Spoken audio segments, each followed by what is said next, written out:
¿Cómo están? Buenas tardes. Mi nombre es Analia Domínguez, representante de Penalistas Tucumán. En esta ocasión tenemos el honor de presentar a Mariana Romero. Ella es periodista,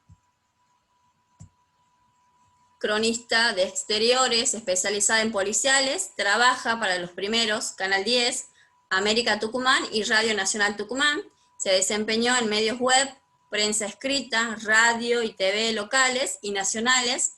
Explora nuevas formas de comunicación en plataformas digitales.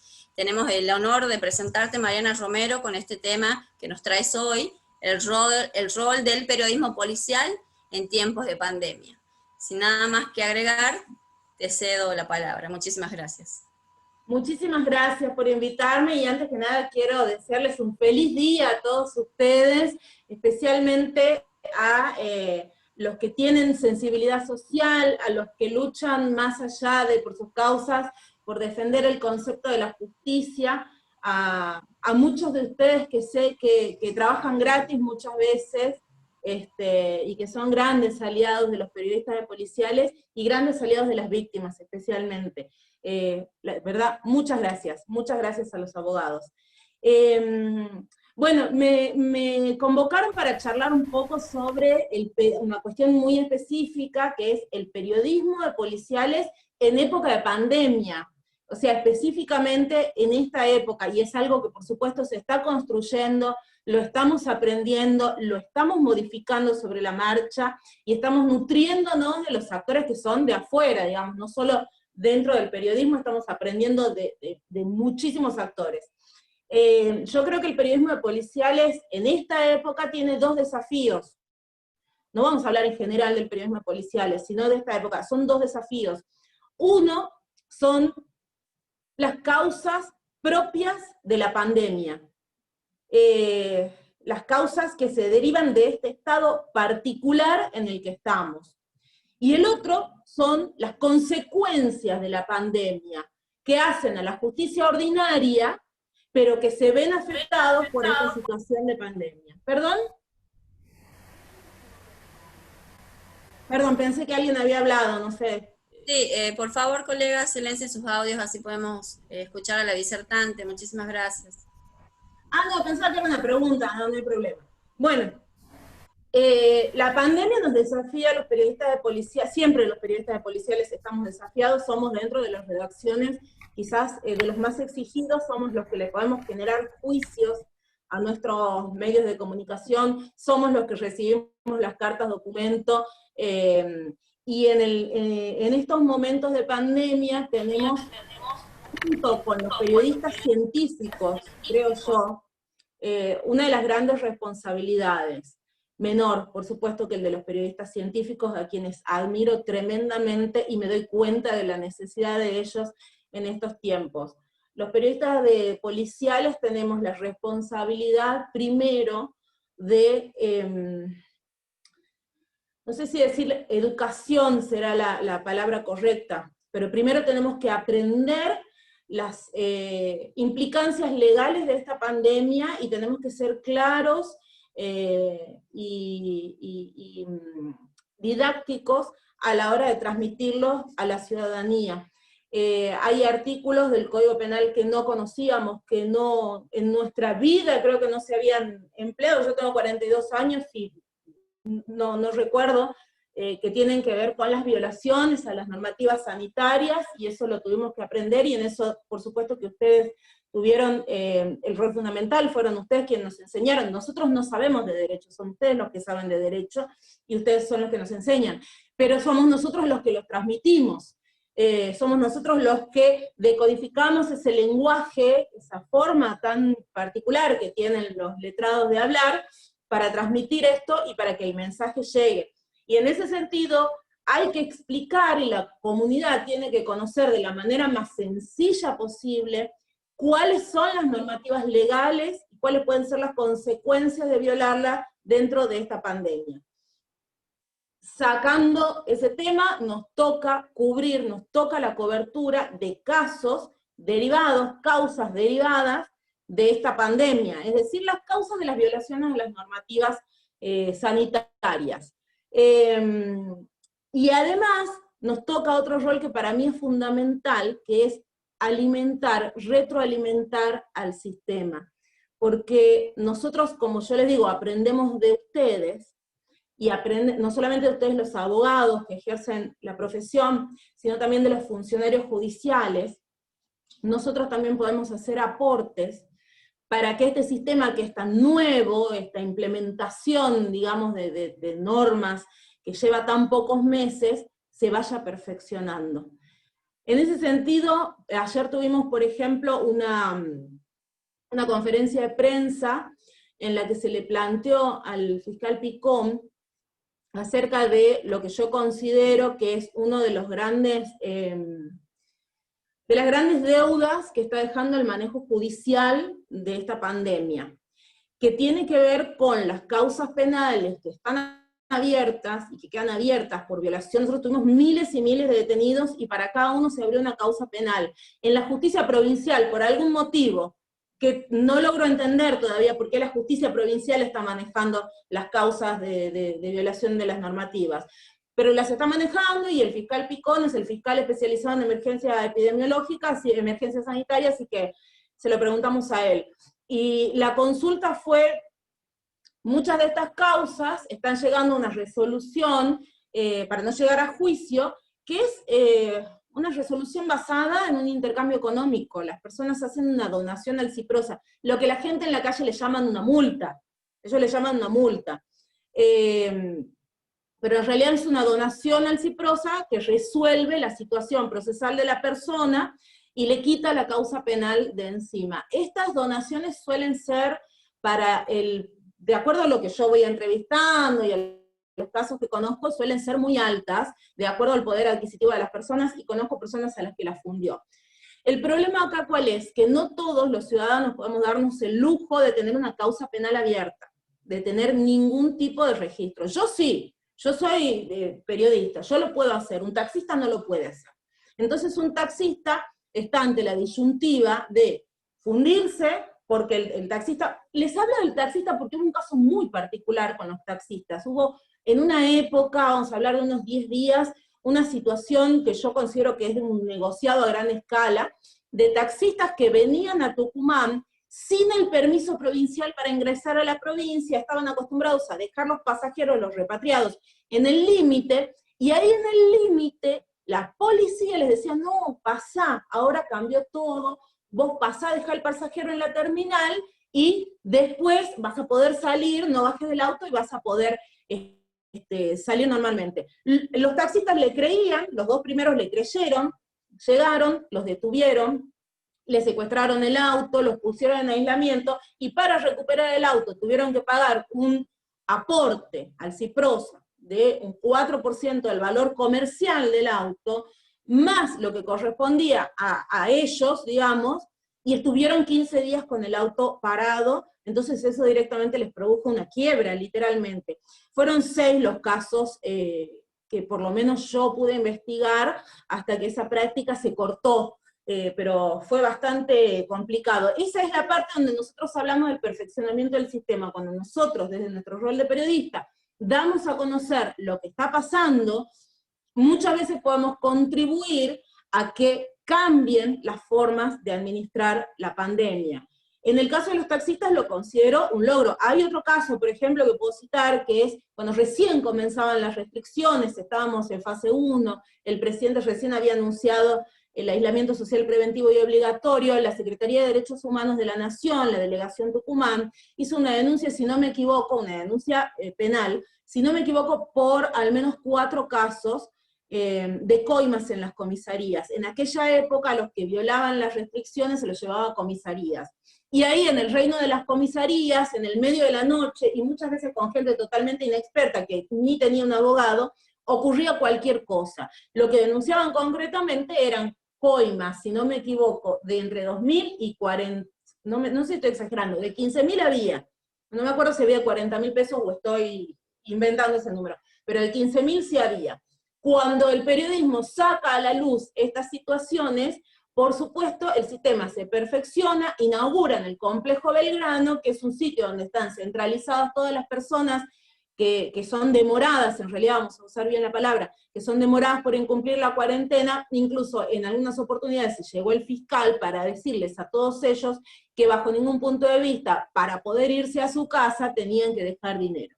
Son algunos de los ejemplos que nosotros, en los que nosotros intentamos aportar desde la prensa un granito de arena para que situaciones de injusticia cambien. No siempre son producto de la inexperiencia o de que esto es nuevo. Muchas veces son productos de negociados. Estamos hablando de coima, acá hay negociados.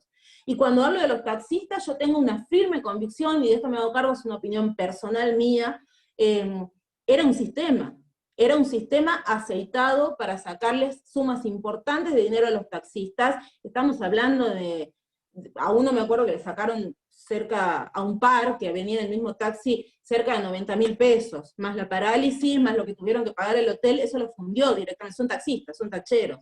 Y lo tienen que pagar sí o sí para no tener una causa penal abierta, que no van a poder litigar además, porque son de otras provincias, y son laburantes, no pueden contratar un abogado acá, ni viajar, ni mucho menos esperar que se les haga un juicio, o sea, sí o sí donde no hay, tienen que poner la plata. Entonces creo que ese es uno de los roles fundamentales del periodismo en esta época de pandemia, sacar a la luz las situaciones irregulares que están ocurriendo y esperar que por la presión social quienes están encargados de modificar estas situaciones la cambien. No voy a entrar a hablar de casos que no tienen que ver con el periodismo policial, casos de personas que pedían un hisopado y no se lo hacían, etcétera, etcétera. Hablo específicamente de lo que tiene que ver con la justicia y la pandemia. Entonces estamos hablando del manejo de las causas penales propias de esta situación de pandemia. Pero la otra pata de la que hablábamos al principio eran las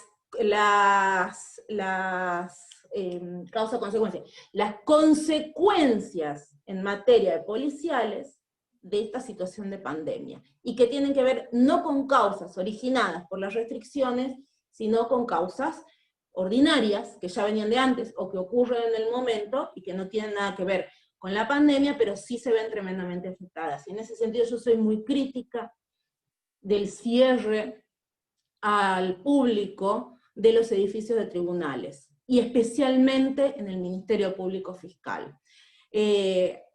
Arrancando, y lo tenemos que tener en cuenta, que el Ministerio Público Fiscal es un edificio donde las personas, el público está en espacio abierto, no es un lugar cerrado. Y que mientras en Tucumán abren los bancos, porque los bancos no pueden cerrar, pero además abren los boliches, hasta ayer, todavía abren las casas de timba, o sea, uno puede ir y jugar a las maquinitas tranquilamente, abren los gimnasios, la gente común que tiene causas no puede asistir a tribunales. Y esta es una de las consecuencias derivadas de esta situación de pandemia más nefastas, a mi entender, porque dividió las aguas entre, esto lo hablábamos con el fiscal Gómez hace muy poco, en una entrevista que yo le hice, dividió las aguas entre aquellas víctimas que tienen poder adquisitivo para tener buenos abogados como ustedes, y aquellas que no. Y la práctica entre las víctimas que no tenían abogado, o que tenían un abogado oficial, o un abogado que realmente no les cobraba nada, pero tampoco se ocupaba de sus causas, era sencilla. Ellos iban a pasillar tribunales, a pechar, digamos. Iban una vez por semana, una vez cada 2 semanas, una vez por mes, se presentaban en el mostrador, se hacían ver, pedían ver el expediente, no lo entendían, pedían hablar con la fiscal, les explicaban más o menos cómo iba la causa, pero la presencia de ellos impulsaba de alguna manera, de una manera no formal, pero había una presencia que en las determinadas fiscalías hacía que no se paralice completamente la causa. Y cuando eso no ocurría, las víctimas lo que estaban acostumbradas a hacer era hacer las marchas que se multiplican cada vez más en la puerta de tribunales. Como yo las cubro, conozco ya de memoria el mecanismo, en esas marchas se corta la avenida, sale un policía, pregunta cuáles son las causas por las que están protestando, las anota en un cuadernito, y entra y va por las fiscalías, o alguien va por las fiscalías, consiguiendo audiencias con cada uno de los fiscales, y es la única oportunidad, y en muchísimos casos, la primera y la única vez que esas personas pudieron hablar con un fiscal, con un prosecretario, o con alguien dentro de la fiscalía. Estamos hablando de las víctimas pobres. Esta pandemia ha ahondado las diferencias, creo yo, en lo que tiene que ver con la justicia, ha profundizado las diferencias entre las personas sin recursos y las personas que sí lo tienen. Recordemos en el punto anterior, cuando hablábamos de las causas penales abiertas que se pueden resolver sin necesidades de llegar a juicio, con ese aporte económico, las personas que no tienen nada en el mundo, no pueden poner ni 500 pesos, que no son 500 pesos, son muchísimos más. Entonces quedan condenadas a tener una causa abierta, siguen teniendo una causa abierta, que no prosperará y que seguramente nunca llegará a juicio, pero está la causa. Y eso va a dejar un pendal en Tucumán de personas que están en conflicto con la ley, que están en una situación de conflicto con la ley, y que además ya no tenían recursos, o sea, ya tenían de exclusión social importante, por eso no lo pudieron resolver, y ahora se les suma otra. Y son personas que quizás para conseguir un trabajo se les dificulte, para ser chofer de colectivo se les dificulte. Van a tener que explicar, no, la causa que yo tengo iniciada, resulta que es por el tema de la pandemia, porque yo estaba tomando con un amigo, o lo que sea. La gran mayoría, son muy pocas en realidad las personas que fueron llamadas a prestar declaración en estas causas. Son muy pocas, es decir, que están en un estadio inicial. Y las que fueron, lo que nos dice el fiscal Picón, es que las que tienen causa iniciada por haber salido a hacer actividades inocentes, como por ejemplo trabajar en trabajos informales, cartonear, por ejemplo, buscar la basura, etcétera, etcétera, ellos mismos la han ido archivando. Pero hay otros que no lo hicieron de una manera inocente, hay otros que lo hicieron porque por falta de conciencia, se juntaron a tomar con los amigos, o sea, y a esas personas no se les archiva las causas, y esas causas van a seguir, estamos hablando de miles de tucumanos que van a seguir con causa. Entonces, ahí tenés una diferencia entre el que tiene plata y el que no tiene plata. El que no tiene plata sigue con la causa abierta. Y después, en la otra cuestión, conozco muchas víctimas que tienen extraordinarios abogados, que manejan el sistema digital, que pueden entrar a ver cómo van las causas, que pueden presentar escritos, que pueden impulsarlas, pero la mayoría no. Y cuando hablamos de las víctimas del interior, que perdieron familiares en el interior, esta situación se agrava. Porque si vos vivís, mira, vengo de ver hace muy poco a una víctima en Tacorralo, un hombre que lo mataron delante de cerca de 600 personas, más o menos. Lo lincharon públicamente en una carrera de caballos, y debe haber aproximadamente, calculan todos, entre 400 a 600 testigos. Pero el hombre de Tacorralo, para tener un abogado, tiene que viajar a Monteros o a Concepción, donde están los abogados. Y ese abogado tiene, o sea, es un plus, además de pagarle, él tiene que tener la plata para poder viajar y monitorear a su abogado. El abogado que tenía este hombre, porque tenía un abogado, no sabía cómo estaba caratulada la causa, no sabía los nombres de los imputados, y cuando se fue a fijar se dio cuenta que estaba por homicidio culposo. El pobre hombre de Tacorralo no tenía la menor idea de lo que era un homicidio culposo. Cuando se lo expliqué, como le fue a hacer una entrevista y le expliqué que era un homicidio culposo, no lo podía creer. Entonces, esta causa se paralizó, por supuesto, muchísimo más a raíz de la pandemia. Entonces, esa es la división que yo veo que ha dejado esta pandemia, que ha profundizado entre pobres y ricos. ¿Qué podemos hacer nosotros los periodistas? Porque esto es sobre el periodismo de policiales en la pandemia.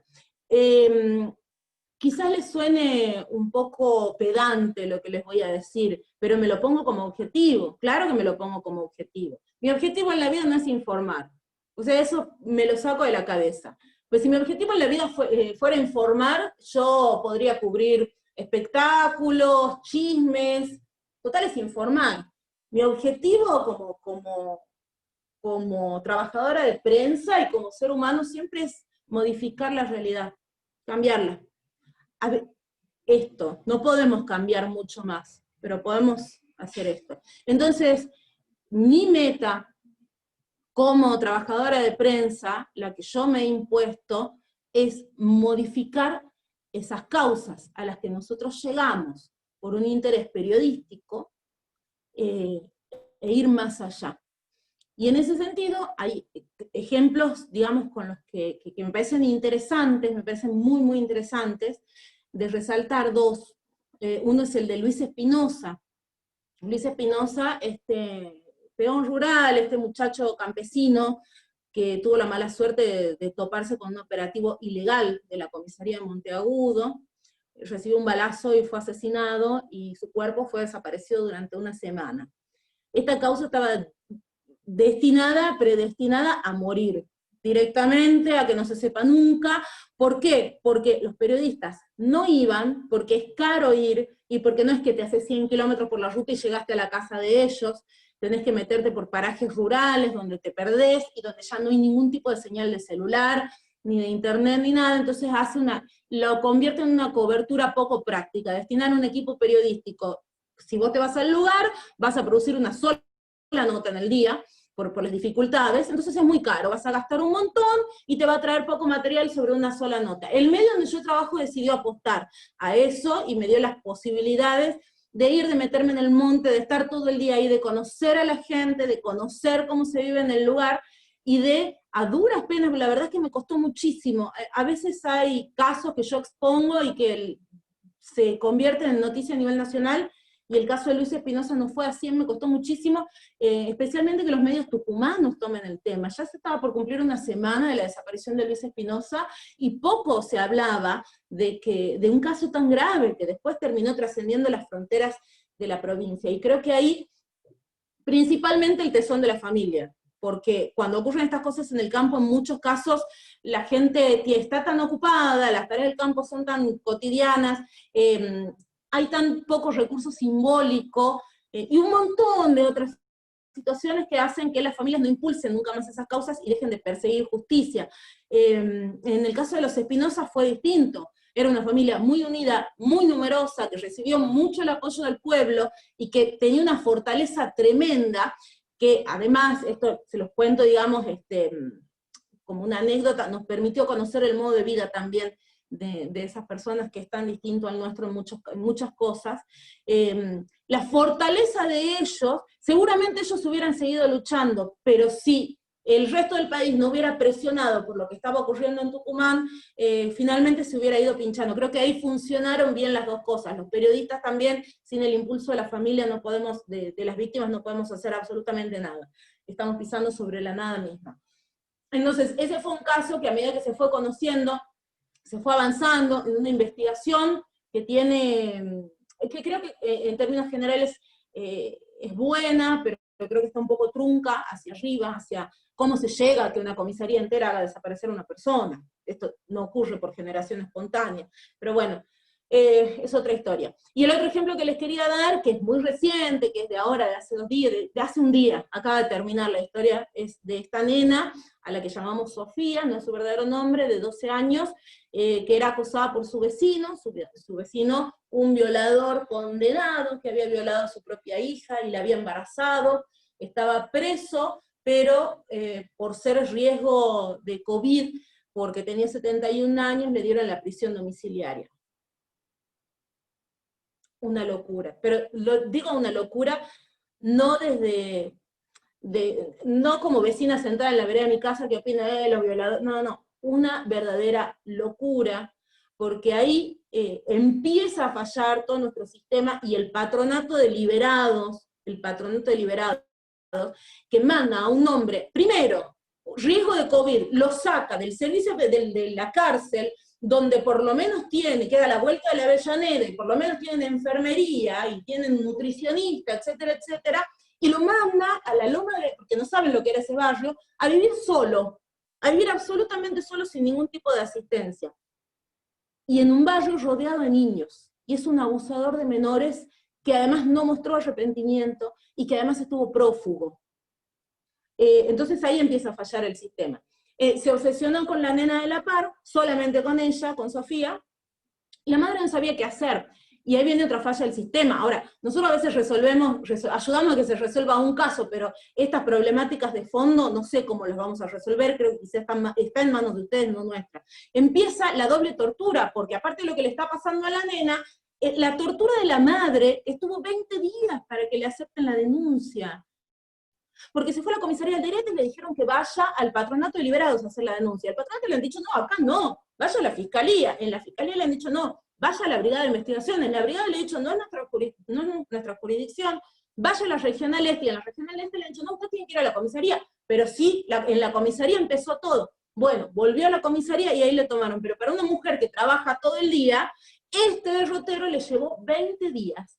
20 días en los que esta mujer no sabía si iba a encontrar viva o muerta a su nena, porque se enfrentaba a un hombre que ya estaba condenado. Entonces, ¿qué es lo peor que le podía pasar? Recibir otra condena. Digamos, que ya estaba condenado.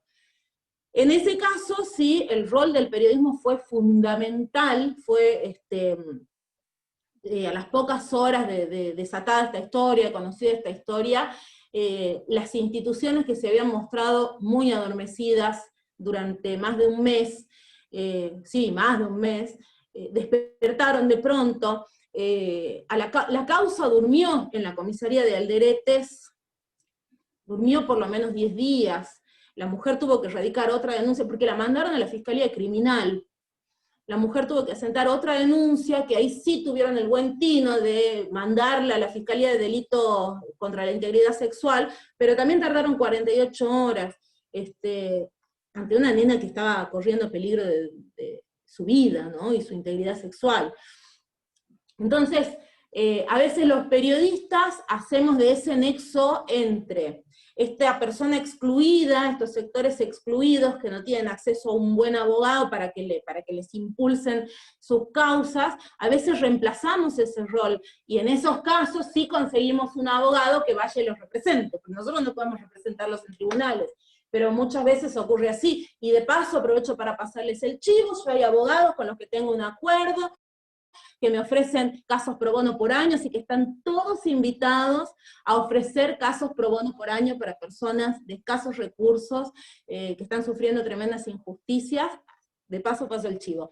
Pero bueno, hacemos muchas veces un poco de todo ese rol, ¿no? O sea, más allá de dar a conocer, vamos y le conseguimos un abogado, o vamos y contactamos a los funcionarios judiciales con la víctima. A veces nos llaman por teléfono a nosotros para tener contacto, para poder establecer un contacto con la víctima. Y tribunales, todo el Poder Judicial está lleno de oficinas y de funcionarios y de un montón de organismos que yo a veces no los termino de conocer, y de oficinas nuevas que se abren, que nos tienen que llamar a nosotros para enterarse y para vincularse con esas personas. Y ese es el rol, creo, que el periodismo de policiales no tiene que abandonar nunca, jamás. El periodismo de policiales jamás puede ser, yo me defino como cronista de exteriores, pero me diferencio de ese oficio, en que es un oficio muy así, muy rápido. Vas a hacer la nota, conseguís el material y te volvés. El periodismo de policiales no, es un periodismo que muchas veces, yo tengo casos, por ejemplo, que todavía no los puedo publicar, que son trabajos de investigación, y en el que hay que tener una calidad humana, me parece muy importante, porque uno trabaja con personas que están sufriendo tremendamente, y uno hace un poco de asistente social, uno hace un poco de psicólogo, uno a veces se tiene que apartar porque no sabe cómo lidiar. Yo, por ejemplo, a esta nena, víctima de acoso, la tuve que saludar y nada más, pero no puedo tener ningún tipo de vínculo más porque no soy una profesional para saber cómo vincularme con una víctima, pero uno va teniendo que cumplir todo. Y después, otras cuestiones. Vos te das con que determinada persona, por ejemplo, no tiene documentos, y le tenés que gestionar documentos, porque sin documentos no puede ni iniciar su pedido de justicia, o que no tiene para comer, o que no tiene techo, literal, ¿no? Onda chapas que se le cayó porque hubo viento, porque hubo tormenta, o porque no tiene directamente, y le tenés que gestionar materiales para que pueda, porque la tenés que mantener viva básicamente, para que esa persona pueda empezar a andar el camino de la justicia. Y esos son roles que a veces ocupamos nosotros los periodistas, por lo bajo, pero que sin eso no tenemos entrevistados, no tenemos caso, no tenemos causa, no tenemos la noticia directamente si se nos va de alguna manera el protagonista. Así que me parece que, bueno, era como un pantallazo de lo que yo vengo reflexionando en el periodismo de policiales en estos tiempos específicos de pandemia, en los que las diferencias sociales, las diferencias de clases sociales, lo voy a decir con todas las letras, se han profundizado. En época, siempre las crisis profundizan estas diferencias, y esta no es la excepción. Creo que nos está dejando un abismo tremendo entre las personas que tienen poder adquisitivo y las que no.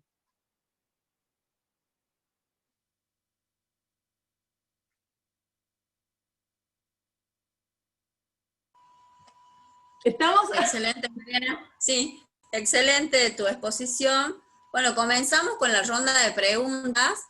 A los colegas que quieran empezar con su pregunta, por favor les pido que habiliten su audio y la hagan directamente. Te veo, Guille, preparado.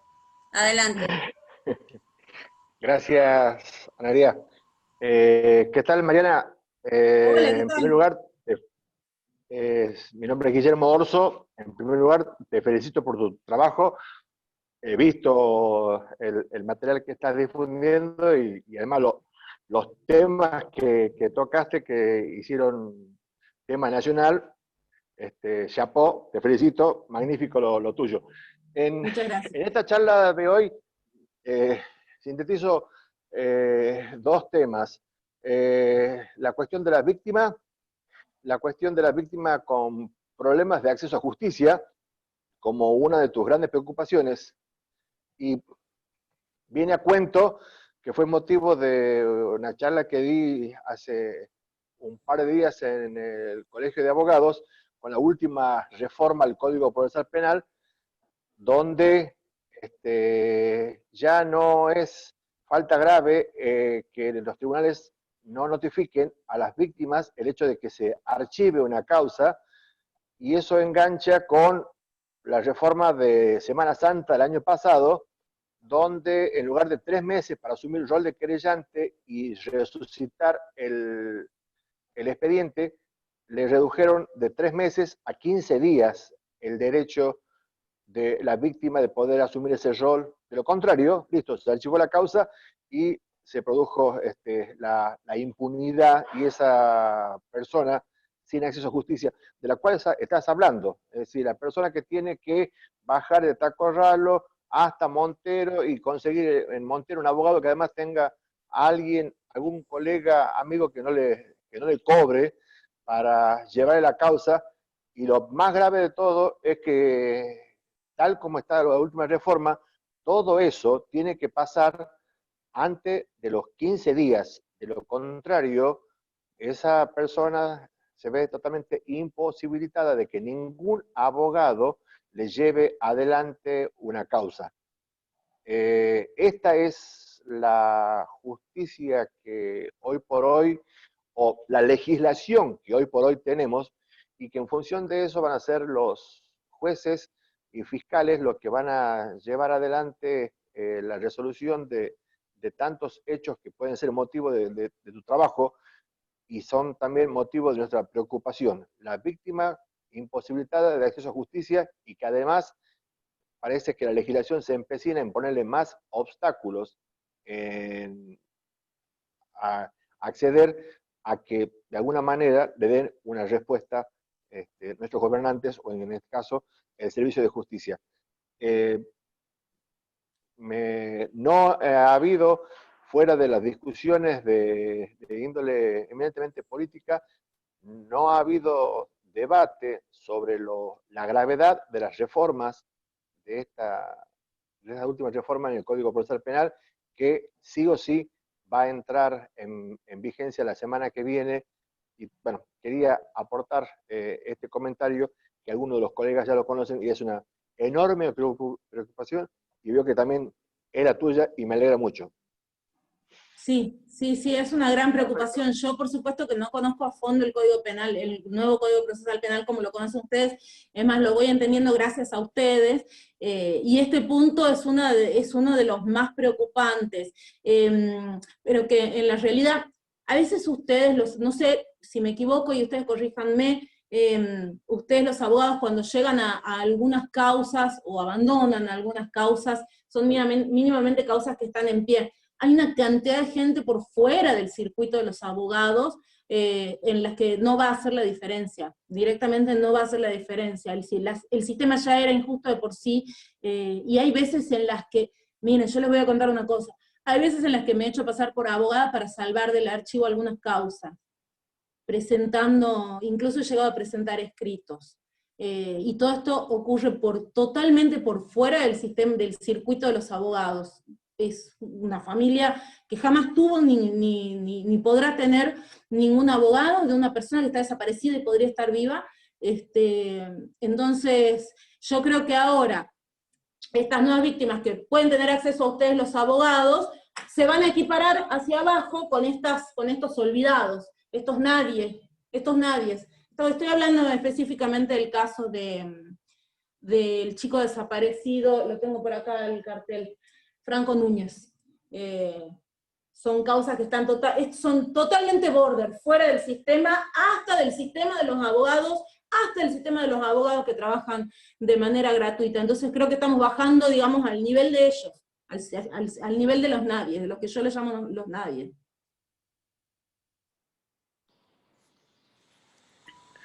¿Puedo preguntar? Sí, Sí, doctor, por no favor. puedo creer que usted me va a hacer una pregunta a mí, usted me va a entrevistar a mí. Ah, venganza, venganza, eso es venganza. Muy bien.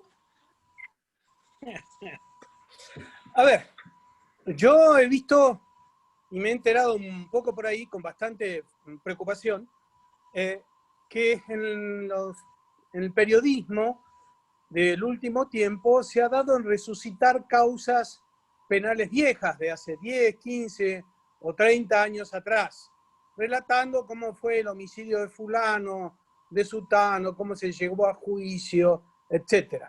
Que bien podrían ir a un libro de historia policial, no en un diario, en un periódico. Y la primera pregunta que me hice fue, pucha, que no hay delitos o no habrá noticias policiales para publicar. Y aquí viene la primera pregunta. ¿Cuántas noticias policiales crees que, no te digo la cantidad exacta, bueno, pero cuántas causas, cuántas noticias policiales crees que pueden llegar a una mesa de redacción, sea de una radio, una TV o de un diario papel, para ser publicadas y qué tipo de selección debe hacer un editor? Esta es la primera pregunta.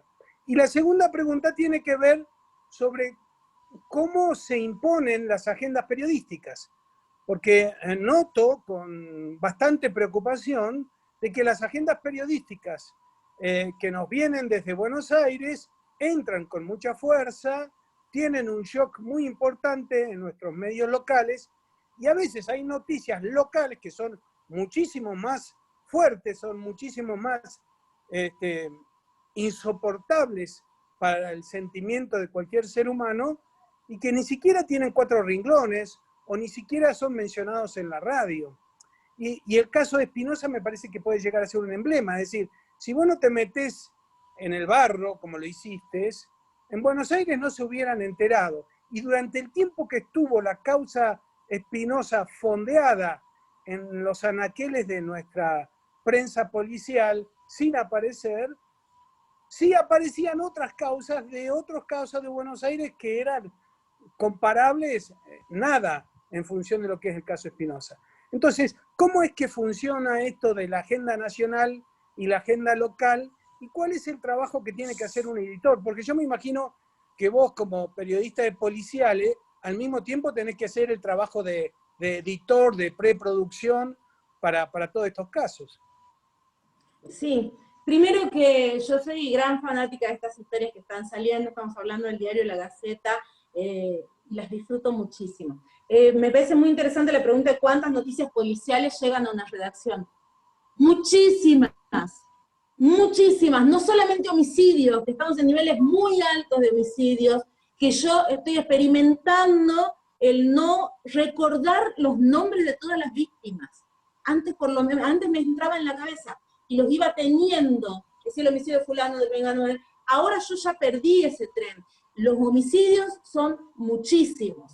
Hay muchísimos homicidios. Esto es una visión particular porque, insisto, el Ministerio de Seguridad no ha emitido estadísticas de delito este año, porque por la pandemia no tenemos esas cifras que antes las teníamos de manera cuatrimestral. Mi impresión personal es que los homicidios han crecido por violencia en los barrios, violencia en sectores, digamos, muy vulnerables, y yo me niego a llamarles peleas intravecinales. Me niego, porque eso lo saca de la órbita de la responsabilidad del Estado. Cuando vos vas a investigar, Perdón. no te quedás con el parte. Perdón. Una pregunta, Mariana, ahí. Es decir, que las noticias estas históricas que aparecen no tienen que ver con que no hay noticias para publicar, digamos. Yo no estoy en la redacción de la Gaceta, así que eso no lo puedo contestar yo. Lo que sí puedo decir es que sí hay noticias para publicar. Ahora, no necesariamente creo que se tenga que elegir entre una o la otra. Me parece un aporte tremendo el que está haciendo la Gaceta para comprender también cómo son los procesos ahora. A mí realmente me parece una muy buena apuesta de la Gaceta. Pero yo no puedo decir por qué esta interpretación suya de que se están publicando pocas noticias policiales, y estamos hablando específicamente de la Gaceta. ¿Cuántas noticias llegan? Muchísimas. Y yo les voy a contar una intimidad. Desde hace pocos años, el Ministerio Público Fiscal y el Ministerio de Seguridad tienen organismos de prensa que nos mandan partes diarios de policiales. Esos partes diarios llegan en cantidades muy abundantes a la redacción. Cuando yo digo redacción, estoy diciendo una radio, un canal de televisión o una redacción. Llegan de manera muy abundante. Y eso, contrariamente a lo que uno podría esperar, que es que se reavive el interés por los policiales, ha abaratado el trabajo de los policiales, porque ahora no hace falta mover un dedo para tener información policial en tu programa de radio, o en tu programa de televisión, o en tu sitio web, donde te la mandan a la noticia, ni siquiera la tenés que reescribir, la copias y la pegás, y nadie te reclama derechos de autor. Entonces, eso hace que en un programa, por ejemplo, donde voy a decir, bueno, tengo tal noticia, tengo tal otro, sí, pero ya la ha dicho el locutor, ya la han dicho al aire porque leyó el parte policial. Entonces, lo que es la investigación policial o el seguimiento de los casos va quedando como una tarea excesivamente cara, que tiene muy poco sentido. Hacer policiales implica muchas veces perder toda una mañana tomando un café con un fiscal, no quise decir con usted, estaba hablando de tribunal, con un abogado, con un juez, con una víctima a la que tenés que ir a ver y tomar mate, y verle a la familia, y arreglarle tal cosa antes de empezar a charlar. Es decir, es caro hacer periodismo de policiales, y ahora, con estos partes que nos llegan de una manera tan abundante, se convirtió en muy barato para los programas de televisión y para las páginas web específicamente. Pero la cantidad de noticias policiales que nos llegan son un montón, y además de los partes estos, con los que uno puede tener una agenda de policiales, además está lo que nos llegan por las redes sociales, y lo que nos llegan de nuestras propias fuentes. Asaltos, robos que quedan filmados por las cámaras de seguridad, muchísimas cosas. Hay más noticias y más acceso a las noticias policiales a medida que pasa el tiempo y a medida que avanzan los años. Muchas más, hay muchas más ahora de las que había hace 2 años, por ejemplo, de las que había hace 5 años. Hay otra cosa, las restricciones de las características de la pandemia para cubrir policiales. Cuando uno cubre policiales, por lo general, llega o a un hospital o a un velorio. Cuando se está muriendo la persona o ha quedado herida, o cuando ya se murió. En los barrios, mientras hay mucha gente a la que no le permiten velar sus muertos, en los barrios donde no está el Estado en absoluto, o sea, no está para dar agua, no está para dar internet para que tengan educación, no está para limpiar, no está para dar iluminación, tampoco está para controlar que no se celebren los velorios. Entonces en los barrios se hacen los velorios multitudinarios, realmente se sigue sacando al pibe en el cajón, a que vaya por la casa de los amigos, con la camiseta del club de fútbol, con la música, todo lo que da, se siguen haciendo estas cosas. Ir a cubrir eso es ir a exponerse a un amontonamiento. Yo voy dispuesta a hacerlo. Yo hago mi trabajo sabiendo que corro un gran riesgo porque vivo en multitudes, vivo en amontonamientos, de que puedo contraer el virus, voy con mis medidas de seguridad, pero en algún momento lo puedo llegar a contraer. Pero cuando uno va al velorio y a una la ven llegar, lo primero que hace la viuda, la mujer que perdió el hijo, o los chiquitos, es correr a abrazarlo y buscar consuelo. Entonces es doblemente peligroso. Cuando yo voy a cubrir cualquier otra multitud, no viene la gente a abrazarme, o a llorarme en la oreja, ¿sí? Entonces la pandemia hace también que los periodistas tratan de mantenerse por ahí un poco alejados de estos lugares que son amontonamiento de gente, ni contarlo cuando uno va al Padilla porque hay un herido. Es un hospital, uno está ahí donde un amontonamiento de gente que está totalmente enferma. Entonces eso también aleja a periodistas de policiales para cubrir bien un caso. ¿Cómo se imponen las agendas periodísticas? No sé, alguien tendría que escribir un libro sobre eso. Yo les voy a contar una cosa. Yo, lo que me costó a mí imponer mi propia agenda es no ser una periodista de los que muchas veces se conoce. Yo a veces me pregunto cómo hacen los periodistas para tener auto, vacacionar en el Caribe, tener casa propia en Loma de Tafí. Yo no tengo nada, les mostraría lo que es la caja de fósforos que alquilo para vivir. Pero bueno, ese es el costo que estoy pagando por manejar mi propia agenda. A mí, en absolutamente ninguno de mis 3 y ahora 4 trabajos que tengo, nadie me dice, anda a cubrir tal cosa. Y nadie me dice, tal cosa no se cubre. Es un privilegio que no me cayó de arriba, por el cual estoy pagando todos los días, y que no cambio por nada. Entonces, ¿cómo imponen los medios donde yo trabajo el resto de las agendas?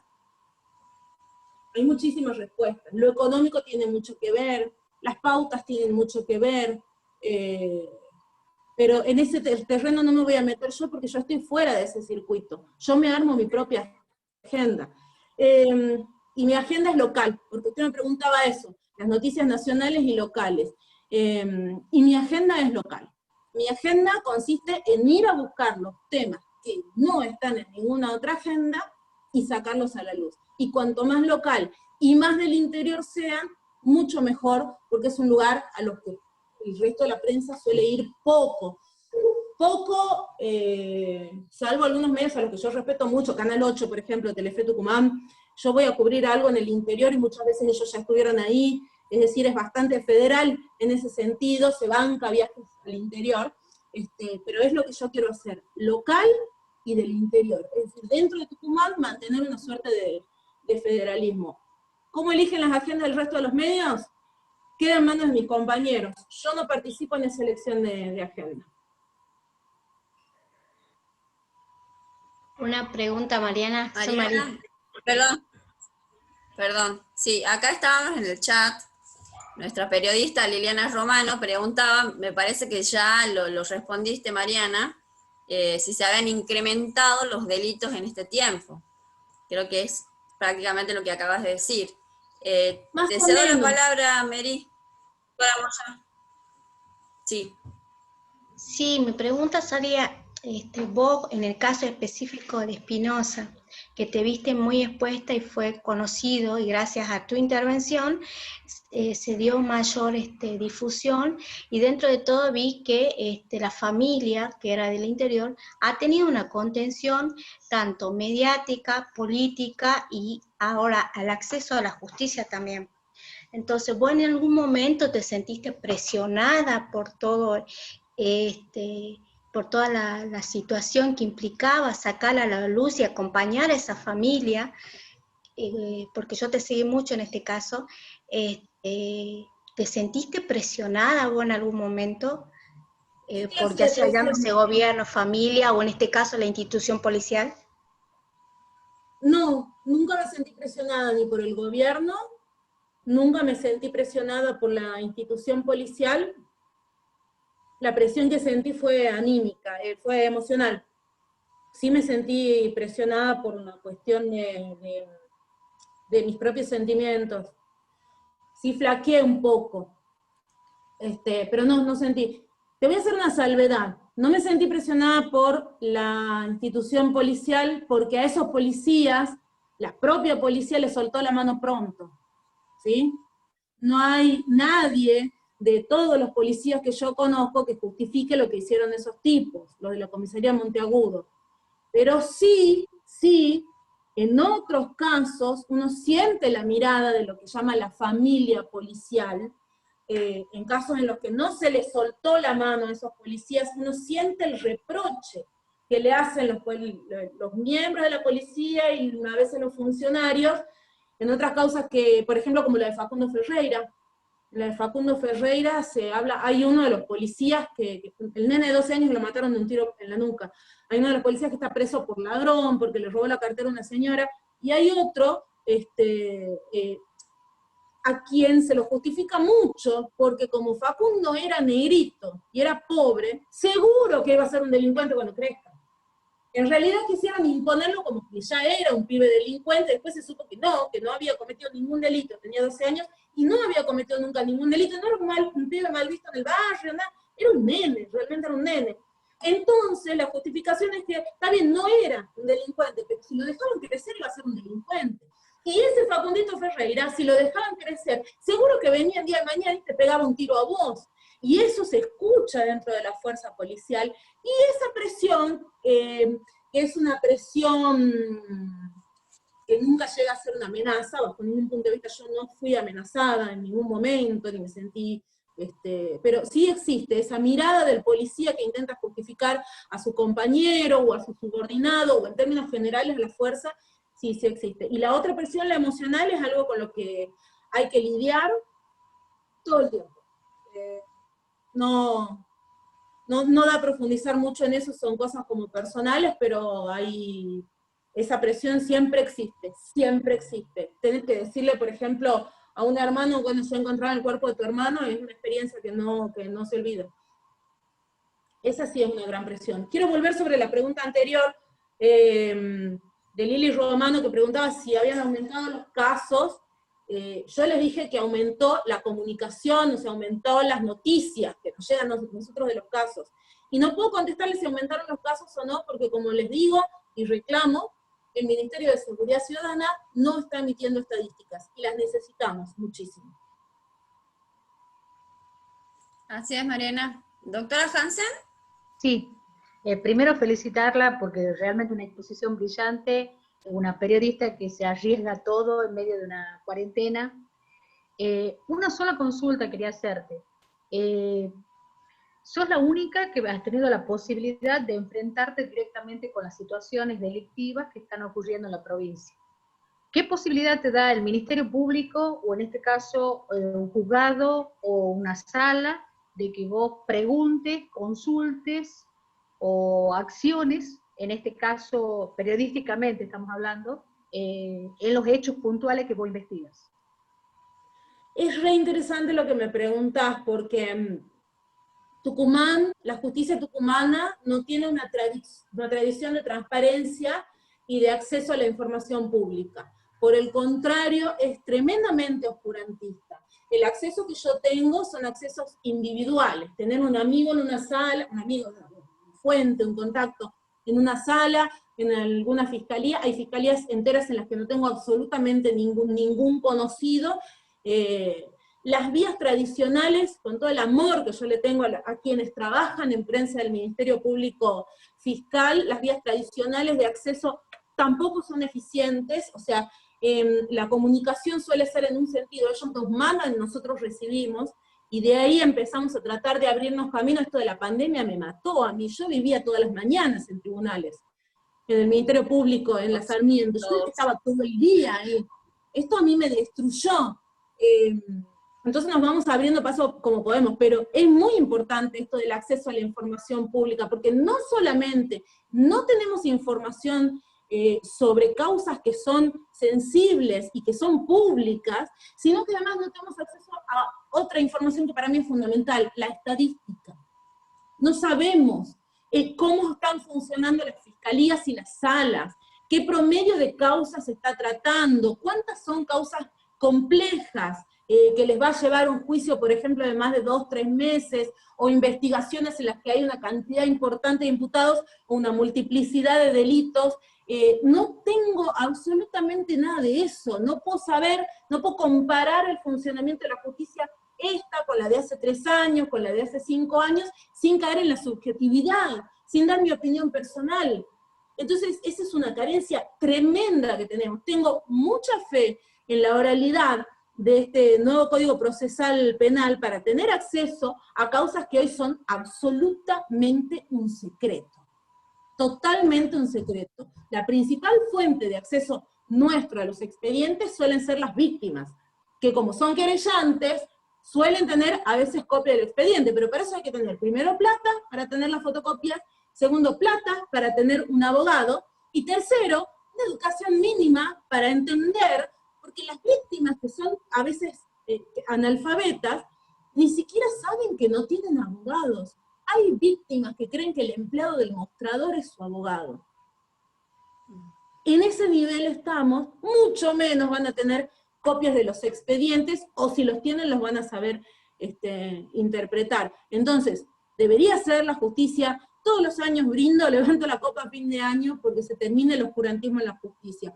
Y yo separo y divido entre los funcionarios judiciales, los miembros del Poder Judicial, que comprenden que es su obligación, es su obligación responder por el derecho de la ciudadanía de estar informado. El derecho no es nuestro, de los periodistas, de saber. El derecho es de la ciudadanía de recibir información de calidad.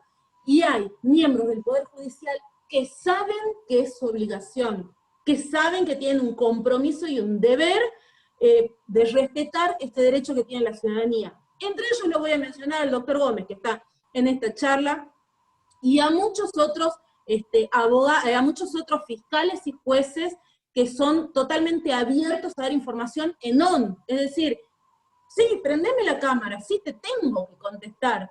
O sea, no es que quiero contestarte, te tengo que contestar. Se me viene a la cabeza el doctor López Ávila, por ejemplo, el fiscal López Ávila, que es un fiscal que entiende que tiene que dar explicaciones. La fiscal Giannoni en algunas oportunidades, cuando la presión es tremendamente grande, el caso es muy conmocionante, pero no suele tener una actitud abierta a la prensa. El doctor Pedicone, que uno va, pone la cámara y dice, sí, soy un abogado, ya está hecho mi fallo, yo le voy a explicar, y yo celebro y aplaudo a los funcionarios judiciales que entendieron que la gente tiene el derecho de estar informada, porque cuando ustedes se callan, seguramente hay gente del Poder Judicial viendo, cuando ustedes se callan, los que hablan son los de arriba, porque cuando ustedes no dicen lo que está pasando en las causas, nosotros tenemos que decir lo que dice el parte oficial, y muchísimas veces está mal lo que dice el parte oficial, o no contempla toda la verdad. Entonces sepan ustedes, cuando se callan en tribunales, cuando el doctor Maggio, por ejemplo, también es muy abierto para hablar, se me viene a la cabeza, sepan ustedes que cuando son oscurantistas están dejando su lugar para que nos informen los que tienen intereses creados. Eso es lo que pasa cuando la justicia es oscurantista. Por eso a eso apuntaba la segunda pregunta, Mariana. Vos en este tiempo de cuarentena, consideras que existe la libertad de expresión de parte de todo el periodismo, o de periodistas, en este caso sin presión, como decía Mary, y si existe el derecho a réplica en este momento, dentro del proceso de cuarentena en Tucumán? Creo que sí hay... La libertad de expresión en Tucumán no está limitada por... La libertad de expresión en la prensa tucumana está limitada por la pauta, está limitada por cuestiones económicas.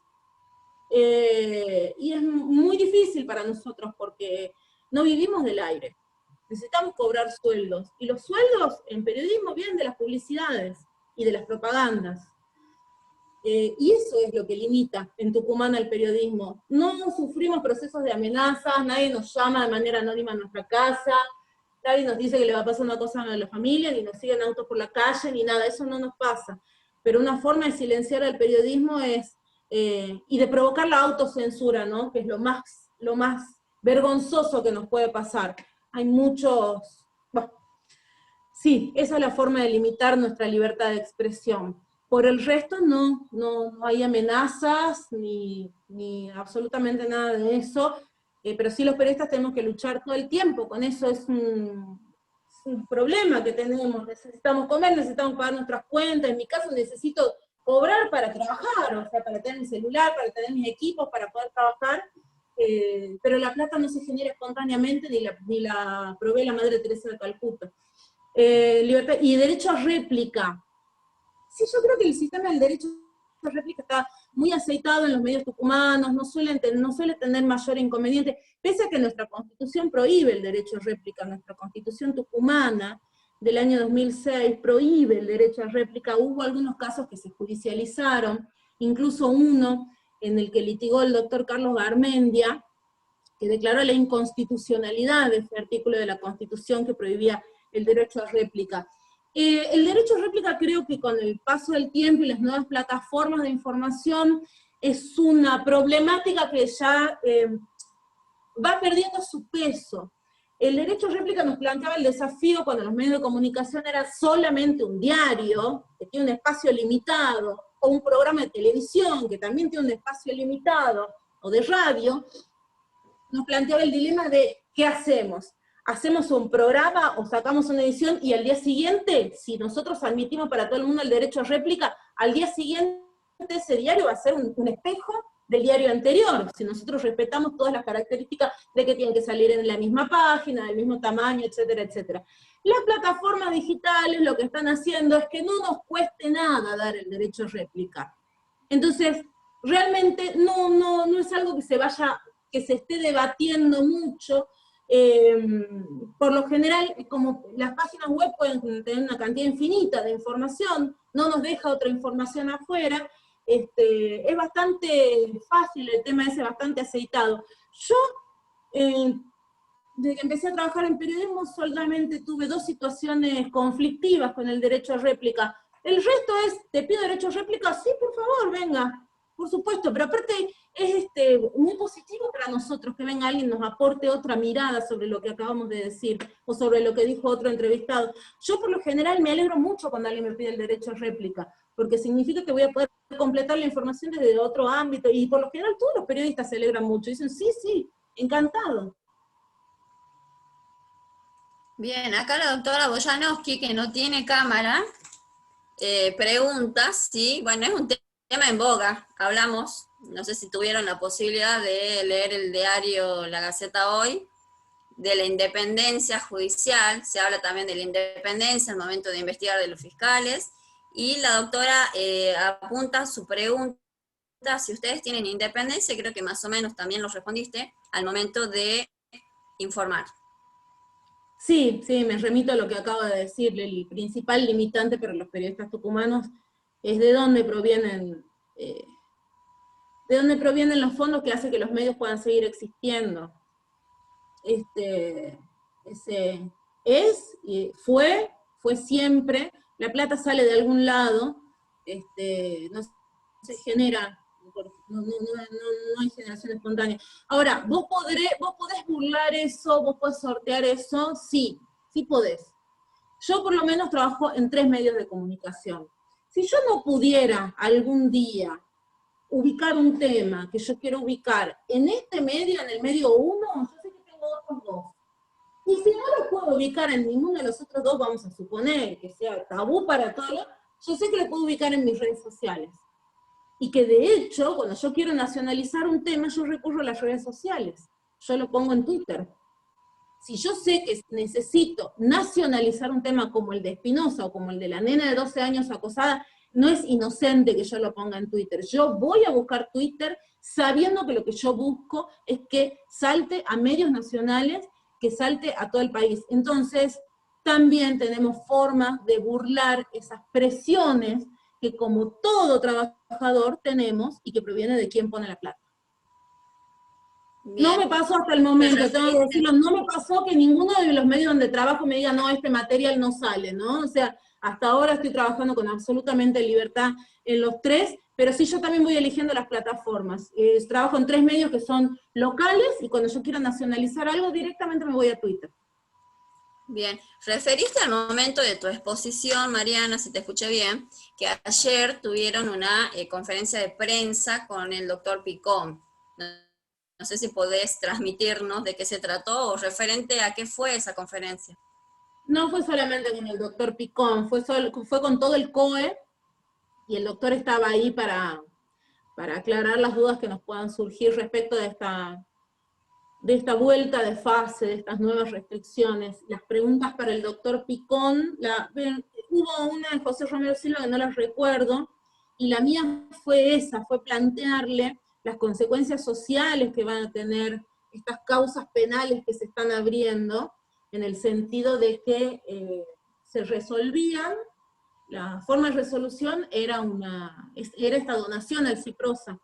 Y él me dijo, y le pregunté específicamente si había otra forma de reparación que no sea la económica, como por ejemplo trabajo comunitario, más en estos tiempos en los que tenemos a todo el Estado diezmado, hay una cantidad de trabajadores del Estado que están aislados, no todos pueden ser reemplazados, pero sí se podría hacer muchísimo con personas que no pueden poner plata para cerrar sus causas penales, y que vayan a hacer un trabajo comunitario. Un trabajo comunitario que sea muy útil, y él me dijo que sí, que se podría hacer eso, por ejemplo, que vayan a trabajar en determinados comedores infantiles, o ayudando en organizaciones sociales, pero incluso yo estaba hablando de otras cosas. Si vos tenés a esas personas, por ejemplo, si decidimos abrir tribunales y ordenar la afluencia al público, vas a necesitar mucho personal, uno que maneje la pistola para medir la temperatura, otro que te ponga el alcohol, otro que controle que se guarde la distancia social. Esto lo estoy pensando yo ahora. Podés para el Ministerio Público Fiscal emplear a, qué sé yo, 30 personas, 50 personas, resuelven así su conflicto con la ley y además se van insertando en el mundo laboral. Porque esa es otra. Si son pobres y no tenían para pagar, es que no tienen buen laburo, no tienen buen trabajo. Entonces, si se puede implementar, claro que para eso necesitas una infraestructura impresionante. Imagínate agarrar estos 50 tipos que tienen la causa abierta y decirle, vas a venir a trabajar a tribunales durante un mes, y después de ese mes va a venir a trabajar otro sector, a quien tenemos que entrenar, o ustedes mismos lo van a entrenar. En ese sentido, eso era lo que le pregunté al doctor Picón, me dijo que estaba abierta la posibilidad. Bien, más que nada un consejo darte, y acá lo tenemos a Guille Orso de la Comisión de Defensa de la Defensa del Colegio de Abogados. Los que conocemos derecho somos los abogados, y cuando te referís a que tuviste que hacerte pasar de abogado para que se extraiga de archivo una causa, no llegue ahí, justamente, es decir, nosotros los abogados privados, justamente, tenemos ese problema, y acá no se apunta, por ejemplo, a la defensa pública. A ver, una persona que no tiene medios para acceder a la justicia porque no tiene dinero, no puede acceder a la justicia. Sí que puede acceder a la justicia porque existe la defensa pública, lo que antes era la defensoría oficial. El problema es, ¿qué pasa con esa defensa pública que no se encarga de esos casos? Y ahí me parece que sí tienen ustedes una función importante, porque la defensa pública, el defensor público, tiene un abultado sueldo, porque nosotros hoy tenemos cerrados tribunales, no podemos acceder ni siquiera por la vía remota, por lo tanto no podemos trabajar en nuestras causas, pero eso significa obviamente que no tengamos acceso a nuestros honorarios, pero ellos tienen un sueldo a fin de mes, abra o no abra tribunales. Y el hecho que ellos no se encarguen de las causas de las personas que son más pobres, digamos, que ese sería el término, le genera una responsabilidad. Y lo importante acá, y es que sepa la comunidad, que si el defensor público no se hace cargo de las causas que le corresponden y ustedes no difunden ese tipo de casos, ellos tienen que tener una sanción por eso. Así que yo creo que por ahí es el camino. Nosotros como abogados privados, que vivimos de nuestra profesión, tenemos obviamente que cobrar porque nos sostenemos con esto, pero el defensor público que cobra a fin de mes tiene la obligación de cumplir con su trabajo. Y me parece que ahí tienen que apuntar ustedes, Mariana, como periodismo, y que se haga hincapié de que si no hacen su trabajo se los pueda denunciar. Porque ellos también tienen una jerarquía y dependen de un ministro de defensa que los controla, y para eso están. Totalmente de acuerdo. Es un tema que yo no lo profundicé mucho, que me lo encuentro siempre de pasada en las causas. Cuando le digo, señor, ¿usted tiene abogado? Sí, me ha mandado allá, ¿qué sé? Ya sé que lo mandó el defensor público, y es siempre la misma historia. Dice que no me puede recibir, dice que no me puede, hace 2 meses que no lo puedo ver, etcétera, etcétera. Es como dentro de los casos que yo sigo, es como un capítulo que digo, bueno, ya sé que esto va a terminar mal, efectivamente termina mal, pero la verdad es que no lo investigué en profundidad, y te tomo el aporte porque es algo que sí que se debe denunciar y se tiene que investigar. Así es. Con respecto, tú también dijiste, también al inicio de tu exposición, te referiste al caso de Espinosa, que para nosotros conmocionó lo que es la opinión pública de Tucumán. Y justamente también lo decís, los medios no hacían eco de esta situación tan grave que nosotros como abogados lo consideramos, hicimos presentaciones ante el colegio, y posterior a eso también se mandó una carta documento al Ministerio de Seguridad, al gobernador, para que se pida la renuncia a Maley por este hecho, ¿no? Fuera de eso, más allá de que a una persona por la afectación a un decreto de necesidad de urgencia, como es el 297-2020, la afectación a este aislamiento que se había dispuesto, significó la vida de una persona. No solo eso, sino que le hayan quitado la vida y la hayan tirado como basura en el límite con Catamarca, eso lo digo siempre. La verdad que es un desaparecido en democracia, pero no vi que le hayan dado, más allá de que vos lo hayas hecho público y hayas tenido la posibilidad de que acceda a los medios nacionales, no vi que le hayan dado el mismo tratamiento que al caso de Maldonado, por ejemplo. ¿A qué pensás vos que obedece esta situación? Creo que estas situaciones no están exentas de las miradas políticas, de la influencia política. Y el caso de Maldonado se había dado durante un gobierno macrista, y ojo, Maldonado fue un desaparecido en democracia, eso considero yo. A Maldonado lo mató la represión. Maldonado no se hubiera metido a nadar en ese río por voluntad propia, estaba escapando de una represión ilegítima. Pero el caso Maldonado sirvió para una batalla entre dos sectores políticos. En esa época gobernaba Mauricio Macri. Ahora no gobierna el macrismo, ahora gobierna un partido defensor de los derechos humanos, y en ese sentido los más fanáticos, digamos, albertistas, siempre señalaban, pero miren la diferencia, porque acá, como quedándose tranquilos, están detenidos los policías. Ojo, no es lo mismo que el caso Maldonado. Fueron los mismos albertistas, por decir, ya no se les puede decir kirchneristas, pero los mismos oficialistas los que se ocuparon desde el principio de marcar, miren qué diferente que actúa el gobierno respecto del caso Maldonado, porque este es un gobierno de los derechos humanos. Lo cierto es que hasta donde yo tengo registro, lo habré dejado de seguir hace un mes, quizás, o 2 meses, el presidente Alberto Fernández nunca nombró a Luis Espinosa, nunca se refirió al tema. La Secretaría de Derechos Humanos de la Nación tardó en reaccionar por lo menos un mes. Ojo, de la Nación, en Buenos Aires, porque acá en Tucumán su delegado tuvo una participación, que es el doctor Garmendia, fundamental para la familia, pero no a nivel institucional. El secretario de Derechos Humanos de la Nación no nombró a Luis Espinosa hasta un mes más tarde más o menos, porque claro, este tipo de desapariciones ataca con fuerza a los gobiernos, y permitieron que ataque al gobierno de Juan Mansur, lo dejaron librado a su suerte, incluso también sirvió dentro del gobierno de Juan Mansur, porque tomó la posta Jaldo se hizo como el protector de esta familia, mientras Mansur iba quedando relegado. Siempre estos casos se los utiliza políticamente, y acá no había esta pelea entre macristas y peronistas, para disputarse, para poner como botín a Luis Espinosa. Entonces la polémica fue menor, nosotros hubiéramos necesitado seguramente la vehemencia que tuvieron todos los peronistas para reclamar lo de Santiago Maldonado, la hubiéramos necesitado para Luis Espinosa, la necesitábamos seguramente, y fue bastante más moderada la indignación que tuvieron con Luis Espinosa que la que tuvieron con Santiago Maldonado, aunque yo soy muy reacia a comparar víctimas, porque el dolor de la familia Maldonado y el dolor de la familia Espinosa es igualmente respetable, pero seguramente necesitábamos esa indignación tremenda que habían expresado con lo de... Y también al revés, ¿no? También al revés, porque aparecieron los macristas a reclamar ahora por Luis Espinosa, los macristas que habían guardado silencio con todas las atrocidades que hizo Patricia Bullrich en la Secretaría, en el Ministerio de Seguridad de la Nación. Lamentablemente son las miserias políticas que...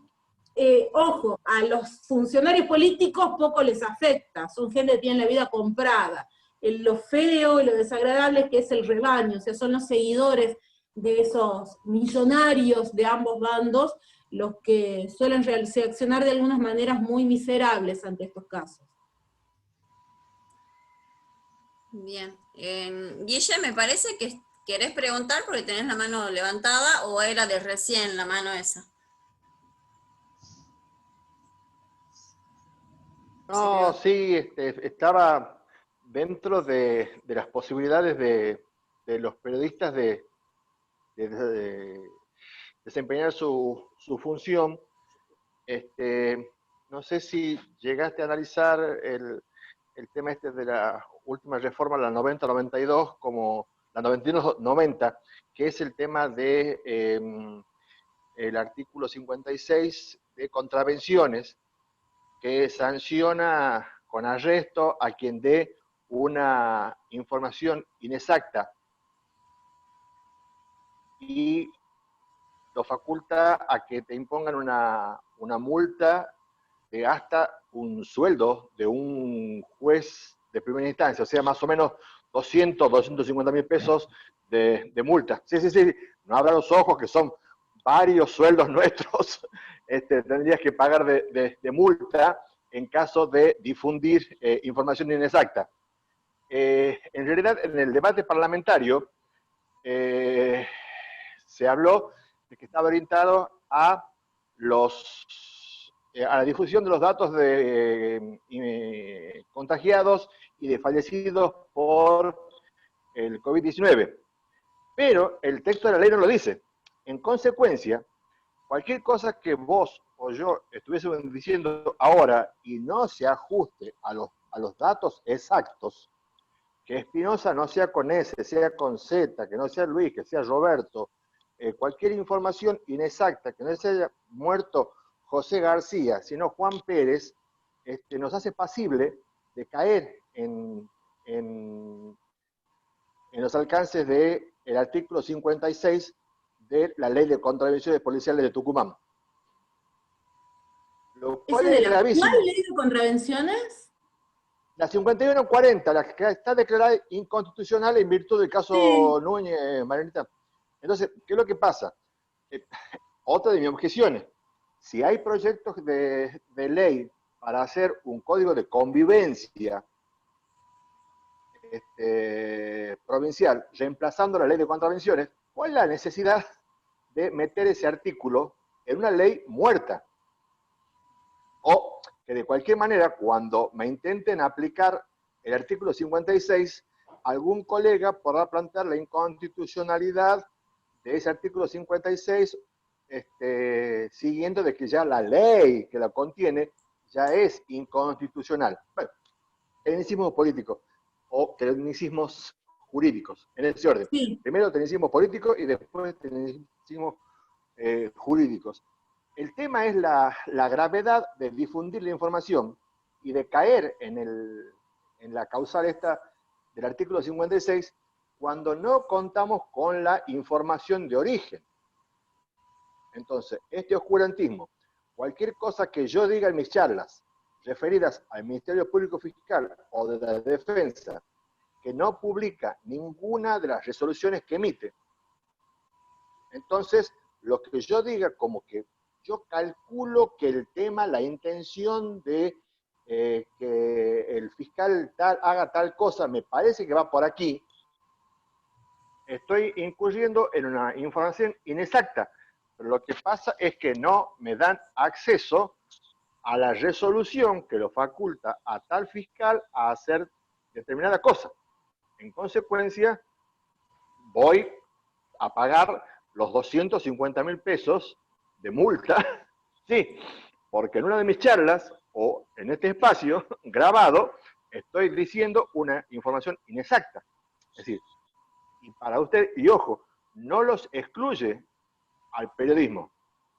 Ustedes van a tener que ir a buscar el estatuto del trabajador de prensa y la cobertura de los tratados internacionales para que no pagar la multa o no caer en los 30 días de arresto. Como buenos abogados, te respondería yo, discúlpame Mariana, como buenos abogados que somos, sabemos que podemos plantear la inconstitucionalidad, porque no sé si cuántos abogados de la provincia cobrarán lo mismo que cobra un juez de instrucción, Pero, de cámara o vocal o lo que fuere, porque estamos haciendo uso de nuestro derecho a la libertad de expresión. Y como vos decís, fuera de eso, no tenemos, el Ministerio Público Fiscal no difunde sus resoluciones, no tenemos conocimiento más allá de lo que ellos ponen o pegan en su página, la información que ellos quieren brindarnos. eso es propaganda, Analía, eso es Exactamente. propaganda, no es Yo, información. por lo menos, me llevo de lo que dice un medio de difusión, sea gráfico, sea radio, televisión, lo que fuere, porque ahí sí puedo decir, no, para que la radio, para que en tal programa lo dijeron, porque fuera de eso es pura opinión. Mariana, no sé qué opinas. Sí. Primero que estoy sorprendida porque desconocía esto, del artículo 56, el hecho de que lo desconozca seguramente significa que no se aplica, no nos persiguen judicialmente. Lleva una semana de vigencia. O sea que, no Mira, sé si me está estamos... diciendo el Código es el artículo 56 del Código de Contravenciones que ya fue declarado inconstitucional. De la 5140, sí. Lo ¿Y por qué acaban de lleva una semana modificar, de vigencia? lo acaban de modificar el día 6 de agosto y se publicó el 14 de agosto la reforma. De ahí contar los 8 días, 10 días para que entre en vigencia, ya estábamos más o menos incurso en el tipo de la sancionatorio. No sabía, no estoy Bueno, enterada. ese es el problema, de la gravedad, perdón, que no es mi vocación centralizar la charla, pero los temas que hablaste, Mariana, son más o menos los mismos que yo charlé en mi charla anterior del Colegio de Abogados sobre el tema de las víctimas de acceso a justicia, la falta de responsabilidad, porque se ha quitado la responsabilidad de los funcionarios. No hay forma. A los abogados, a los periodistas, a cualquier ciudadano se lo puede sancionar por cualquier cosa, hasta ilegítimamente, pero a los magistrados y funcionarios y empleados judiciales no hay forma de que en el incumplimiento de sus funciones no se los pueda ni siquiera mínimamente sancionar. Claro, yo decía, si un empleado judicial incumple con mandar la cédula de notificación para que una víctima se entere de que le archivaron la causa o listo, pasó tal cosa y queda totalmente fuera de la posibilidad de acceso a justicia. Bueno, si yo vengo, tomo el caso con posterioridad y busco que eso se revierta y busco que alguien se haga responsable en el Poder Judicial, me mandan al Estatuto del Empleado Público y entonces entro a conversar con el sindicato judicial y termino debatiendo con Piumato en el ámbito político gremial un tema que era, escúcheme Piumato, yo lo que intenté con todo esto es que se mande una cédula de un trámite procesal, no de hacer esto una paritaria judicial sobre el tema es decir, porque no existe legislación. Fuera de eso, no existe, Guille, discúlpame, fuera de eso, nosotros ya al inicio de nuestras charlas, que ya llevamos más de 40, Penalistas de Tucumán lleva organizando más de 40 charlas, vos fuiste miembro y partícipe de una, en la que ya venimos debatiendo estas cuestiones de las responsabilidades de los jueces, fiscales y defensores públicos en sus funciones.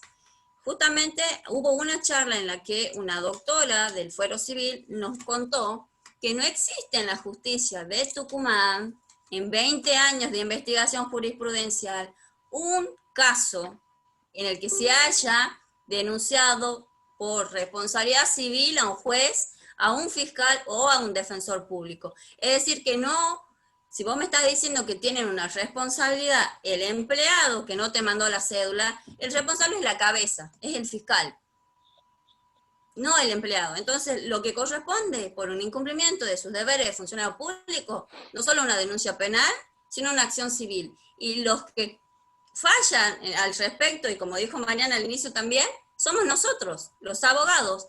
¿Por qué? Porque tenemos que seguir trabajando, porque no queremos que se nos etiquete como el que hace problema, y justamente no olvidamos que nuestra función es social. Y en ese camino tenemos que lograr que no solo se nos respete a nosotros como abogados privados, sino también a la ciudadanía en general. Si no se nos respeta a nosotros los abogados, mucho menos aún a las víctimas.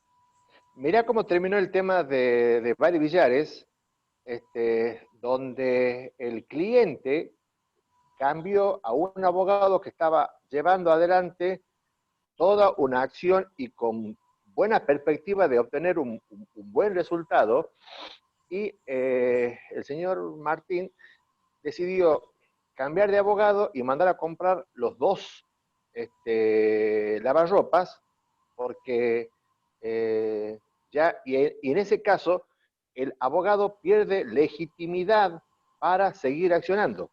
Ojo, el tema de la acción civil, y perdón Mariana que te tomemos el espacio de tu charla para un debate jurídico, ojo, yo he llevado acciones personales con buen éxito, pero cuando son de un cliente que no quiere firmar los escritos o no quiere hacer el planteo que uno le ha expresado y le ha mostrado con todos los códigos, con todas las posibilidades, y que de repente, en la mayoría de los casos, no hay un beneficio económico, sino una cuestión de, bueno, se hizo justicia, por lo menos pidan disculpas, o por lo menos resuciten este expediente, o por lo menos, no sé, hagan algo, inclusive, ojo, también el tema de la responsabilidad del gerente, que se llama normalmente la responsabilidad del jefe. No todos los casos, el jefe es responsable por la acción de sus dependientes, pero el dependiente también es responsable en lo personal. Por supuesto. Una culpa es la culpa invigilando que tiene el jefe de la oficina, el fiscal, el juez, el secretario, pero la responsabilidad también le cabe al empleado o empleada que hizo o no hizo determinada cosa. Eso, ninguna ni la otra cosa está contemplada. Y si hilamos más fino, disculpa Guille, si hilamos más fino, la responsabilidad que le cabe al colegio de abogados, como nuestro órgano que nos agrupa y nos representa, que justamente no está haciendo su trabajo y nos vemos imposibilitados de un libre ejercicio de la profesión. Entonces, la responsabilidad es de todas las instituciones. Poder Judicial, sí, Colegio de Abogados. El tema es que yo que hago los dictámenes, yo hago los dictámenes de penal, Andrea, y sí, no sé, mi mayor preocupación es que no existe un artículo del cual me pueda enganchar para avanzar más que en el famoso artículo 2, inciso 10 del Código Procesal Penal, del trato decoroso, la equiparación de magistrado a los abogados y punto. Es decir, cuando yo reniego de la falta de legislación interna de tribunales o dentro del código o de alguna manera, precisamente porque en estos 6 años que llevo haciendo los dictámenes de penal, no hay ningún artículo de donde me pueda enganchar para pedir alguna sanción o para pedir algún resarcimiento, para pedir algo, no digo cobrar una plata para cambiar el auto. Yo no hago los dictámenes, obviamente vos sos el que tiene experiencia, está en eso hace tiempo, pero la mayor afectación, Guille, discúlpame, es al debido proceso y a la falta del ejercicio de una defensa técnica efectiva. Ese sería el derecho que se está vulnerando. Así que, fuera de eso, discúlpame, Guille, le estamos quitando espacio acá a Mariana, disculpas, Mariana, pero somos apasionados nosotros del derecho penal, así que tenemos un defecto. O sea que le invitas a Mariana para que tengamos un espacio para comenzar lo nuestro. Sería café jurídico vía Zoom, vía virtual. Mariana, no sé si querés agregar. Los periodistas de policiales somos los salieris de ustedes. Tal cual. O sea, claro. Son ustedes los que estudian y nosotros una retroalimentación. Claro. Mariana, no sé si querés agregar algo más antes de que te despidamos, o algún otro colega quiere hacer alguna pregunta. Si alguien quiere hacer alguna pregunta, para mí está muy interesante la charla, así que si alguien quiere aportar algo. Por favor. Bueno, yo antes que nada agradecerte por esta posibilidad de poder retroalimentarnos de alguna manera, tanto de tu experiencia y vos de alguna manera poder escucharnos otra visión del abogado, ¿no? Del abogado privado, de cómo vemos esta pandemia y en este tiempo en el que se ha exacerbado la violencia contra la mujer, destacar tu trabajo. Me parece excelente, como dijo la doctora Moya, que te sigue, todas creo que te seguimos, no solo porque te consideramos mujer o te vemos joven, sino que además te vemos valiente. Por favor, no se enojen los colegas de acá, de Mariana, pero hoy por hoy estamos, me parece, muchos temas que están en boga y la violencia contra la mujer no es, lamentablemente hoy por hoy es lo que se está pasando y está reflotando en todos los lugares. Entonces, meterte en medio del problema ahí con tu cámara y filmando y yendo al frente, la verdad que para mí como mujer es un orgullo y te felicito. Muchísimas gracias, la verdad muchísimas gracias, me hicieron sentir muy, muy cómoda, muchas gracias. Hay mujeres abogadas también muy, muy valientes, ¿no? Que me les saco el sombrero, así que, no, en serio, Perdón, muchas gracias. un último comentario enganchado con este tema, es que cuando en la reforma de la semana pasada, en la ley 9085, excluye a la víctima del proceso, no diferencia si son hombres, mujeres, adultos o niños. En consecuencia, cuando deja fuera del proceso a la víctima, mujer, deja fuera del proceso a la víctima NNA, es grave, es causal de declaración de inconstitucionalidad. El tema es que, como únicamente hasta aquí lo dijo el negro Orso, y no tiene repercusión, pero si revisan, y Mariana, si me permitís, te voy a mandar el material, veo que estás anotando, lo tengo, ya te hago llegar los powers que usé en mi charla, porque esto es así. Bien, espero el material para poder saber de qué se trata. Bien. Sí, por supuesto. Gloria, no sé si querés enorme. perdón, Guille, te interrumpí. No sé, Gloria, si querés decir algo, la doctora Moya, también del equipo de penalistas, Lili Romano, por favor. Realmente creo, bueno, que es un placer escucharte, es un privilegio que seas una mujer con tantas agallas, tan predispuesta a enfrentar cualquier cosa, y te felicito desde ya en nombre de penalista y en nombre personalmente mío, porque veo como sos una mujer que enfrenta cualquier cosa. Y ha sido realmente un honor escucharte, espero que sigas así, que continúes, y creo que nos ponemos a disposición todos los que estamos aquí, que lo que necesite, podés contar con nosotros, en lo que, no sé, lo que se te ocurra, un tema, lo que sea, siempre vamos a estar dispuestas, en virtud de que vos siempre nos ofreces tus manos y tu capacidad para ayudarnos también a nosotros a resolver los conflictos, en este caso del proceso. Y más en esta época donde tenemos, la justicia está tan privada de todo. Muchísimas gracias. Muchísimas gracias. Realmente te voy a tomar la palabra, ¿eh? Te voy a tomar la palabra porque siento molestar mucho a los abogados cuando no entiendo temas. Explícame tal cosa. El equipo de penalistas Tucumán a tu disposición. Muchísimas gracias. Yo también a disposición de ustedes. Ha sido hermosa esta conversación, realmente muchísimas gracias. Muchísimas gracias a todos por participar y bueno, les pido que nos sigan en el canal de YouTube también. Muchas gracias.